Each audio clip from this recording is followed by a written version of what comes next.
আচ্ছা বলো তো, একটা ছেলে আর একটা মেয়ের ভিতরে বড় ব্যবধান কোথায়? আরে বোকা, একটা মেয়ে 9 মাসে একবার মা হতে পারে। একদম ঠিক বলছো, এই কারণেই তোমাকে নিয়ে আমি গর্ববোধ করি। আর একটা ছেলে চাইলে 9 মাসে 270 বার বাপ হইতে পারে।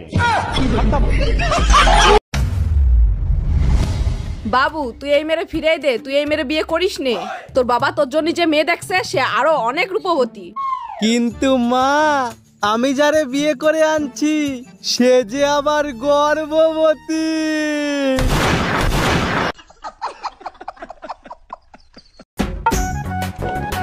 আরে ঠাকুরপো, কি ব্যাপার গো? তোমার বউকে 10 বছর পর তুমি ডিভোর্স দিয়ে দিলে কেন? আরে বৌদি, তুমি জানো না, চাইল পূর্ণ হইলি ভাবতে পারে, আর শালা বউ পূর্ণ হইলি ওজনে বাড়ে, ওই জন্য শালাকে ডিভোর্স দিয়ে দিয়েছে।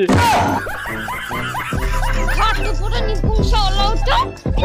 জামাই, তুমি নাকি আমার মেয়েরে বকাবকি করছো? কি করছে আমার মেয়ে? আম্মাজান, তার আগে বলেন কি খেয়ে আপনি এই মেয়েরে পয়দা দিছিলেন? আরে জামাই, কি হয়েছে বলবা তো, না বললে বুঝবো কি করে? আমার মা মারা গেছে, তার ছবির জন্য আমি একটা মালা নিয়ে আইছি। আপনার মেয়ে বলে আমার মার ছবির জন্য কেন মালা আনো নাই? বাবু এনো খাও। না খাবো না। খাও। না খাবো না। আমি বলছি তো খাও। খাবো না। আরে এনো খাও। এ নাও বাবু খাও। না। আরে খাও না। না খাবো না। আরে নাও নাও করো। না খাবো না। খাবি নিয়ে মনে কর। কি হলো?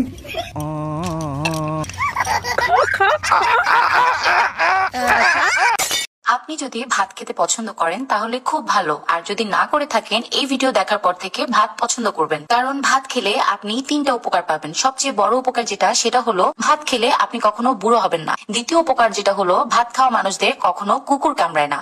3 নাম্বার উপকার হলো, ভাত খাওয়া মানুষদের বাসায় কখনো চুরি হয় না। বিস্তারিত জেনে আসি। নাম্বার 1, ভাত খাওয়া মানুষ কখনো বুড়ো হয় না, কারণ সে অল্প বয়সেই মরে যায়, কারণ ভাত স্বাস্থ্যের জন্য ভালো না।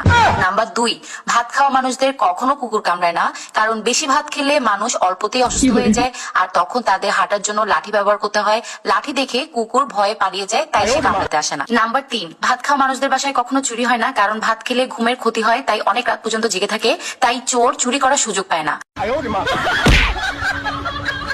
হ্যালো মা। কই রে তুই? আমি রান্না করে। রান্না করে যেহেতু আসছিস, তাহলে এক পাতি ভাত বসাই দে। মা, আমি বাথরুমে হাঁকতাছি। তাহলে বাথরুমে এক বাতি কাপড় ভিজানো আছে, ওগুলো একটু ধুয়ে দিস। মা, মিথ্যা কথা, আমি একটু দোকানে আইছি। তাহলে দোকান থেকে আসার সময় 2 প্যাকেট বিস্কিট নিয়ে আসিস। মা, আমি তো মরে গেছি। হাই হাই, তুই মইরা গেছিস? তাহলে এক কাজ করিস, তোর দাদারে জিজ্ঞেস করিস তো এই সম্পত্তির দলিলটা কই আছে। আরে ভাবি, বহু বছর পর দেখা, তারপর বলেন কেমন আছেন? বাচ্চা কাচ্চা কয়টা? অরুণ ভাই ভালো আছি, বাচ্চা কাচ্চা 11টা, আরেকটা আসিতেছে। বলেন কি, তাই নাকি? আপনার জমিন তো দেখি অনেক উর্বর, অনেক ফসল হয়। আরে অরুণ ভাই, শুধু জমিন উর্বর না, আমার কৃষক অনেক পরিশ্রম করে। এই টুম্পা ভাবি ফোন দিছে, লাউডে দিয়ে কথা বলো। হ্যালো। জানেন অরুণ ভাই, আপনার পেটের নিচেও তিল আছে, আমার পেটের নিচেও তিল আছে। এইসব কি বলেন ভাবি? আপনি জানেন আমার বউ সব শুনতেছে, কেন মজা করেন? মজাই যদি করবে তাহলে তোমার পেটের নিচে তিল আছে ভাবি জানলো কি করে? আরে ভাবি, আমি তো মজা করতেছিলাম, ভাইয়ের কাছে জিজ্ঞেস করেন, আমার পেটের নিচে কোনো তিল নাই। Bye bye, tata, good bye. আরে ভাবি, বহু বছর পর দেখা, তারপর বলেন কেমন আছেন? বাচ্চা কাচ্চা কয়টা? অরুণ ভাই ভালো আছি, বাচ্চা কাচ্চা 11টা, আরেকটা আসিতেছে। বলেন কি, তাই নাকি? আপনার জমিন তো দেখি অনেক উর্বর, অনেক ফসল হয়। আরে অরুণ ভাই, শুধু জমিন উর্বর না, আমার কৃষক অনেক পরিশ্রম করে।